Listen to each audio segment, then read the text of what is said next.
লাগে, আমার খুব ফ্যাশনেবল লাগে এই ব্যাপারটা, হেভি লাগে। মানে জানি না আমার হাতে হবে কিনা, হলে আমি এটা করতে পারি। দেখি আমরা হাতটা ধরেই দেখে নি। আচ্ছা হ্যাঁ দেখো দেখো শাখা পরে, হ্যাঁ হয়ে যাবে।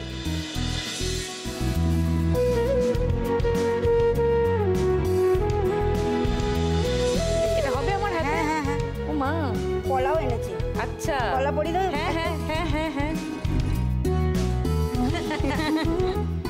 ও মা, এরকম পলা হয় বুঝি? হ্যাঁ হ্যাঁ। ও হাতটা খুব নরম, কত সুন্দর হাত। কি সুন্দর। পছন্দ হয়েছে? খুব সুন্দর।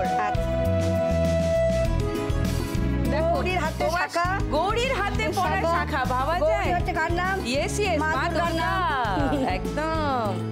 ও ওয়াও। আর কি আছে তোমার কাছে দেখি, চলো। এই শাখা বিক্রি করো? এই শাখা আছে, এই যে আমরা লোহা আছে, লোহা বাঁধানো। হ্যাঁ, তারপরে এই যে সরু শাখা। হ্যাঁ, এই শাখাগুলো কি সুন্দর। এটা এখন উঠেছে, এটা নাম হচ্ছে জিগজ্যাগ শাখা।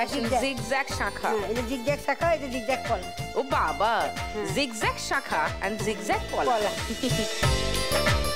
এটা হচ্ছে কি আপনার পলা আছে তলায়, উপরে পলার উপরে শাখা। ও মা, সিম্পলের উপর খুব ভালো। এটা তো দারুণ দারুণ। তোমার দোকানের নাম কি? আমার দোকানের নাম হচ্ছে রকমারি। রকমারি। দোকানে আবার একটা গল্প আছে। হ্যাঁ, মানে এখন লোকে সবাই বলে গৌরী শাখা, গৌরী শাখা। তোমার নামেই নাম, আমার নামই নাম হয়ে গেছে। এই নামটা আমার দেওয়া হচ্ছে কাস্টমার। এটা কি সুন্দর শঙ্খ। ও মা, দিস ইজ সো প্রিটি। খুব সুন্দর শাখা। এটা বাজে? হ্যাঁ, আচ্ছা বাজিয়ে দেখো। সবসময় মধ্যে নাম হয়। বাহ, শঙ্খধ্বনি দিয়ে শুরু হচ্ছে খেলা। লক্ষ্মী তো আজ আসবেই, কেউ আটকাতে পারবে না। এইসব নিয়ে তোমার জীবন কাটে, তাই তো? আমি এগুলো পরে রইলাম, কিন্তু খেলাটা আমি এটা পরে রইলাম। আমি যাচ্ছি, আমার পরে রইলাম না, ওটা আপনাকে আমি দিলাম। ও থ্যাংক ইউ। মাঝে মাঝে পড়বেন। তোমার বাড়িতে আর কে কে আছে গৌরী? ওই যে আমার ছেলে। কোথায় ছেলে? আর আমার বাবা, আমার ভাইজি। আর বাড়িতে আমার দাদা আছে, বৌদি আছে, ভাইপো আছে। আজকে এখানে এই খেলায় 1 লাখ টাকা জিতলে গৌরী কি করবে? এই যে দিদি, শাখার অনেক দাম। হ্যাঁ, এবার যখনই শাখা কিনি না 1 লাখ 1.5 লাখ টাকা করে লেগে যায়।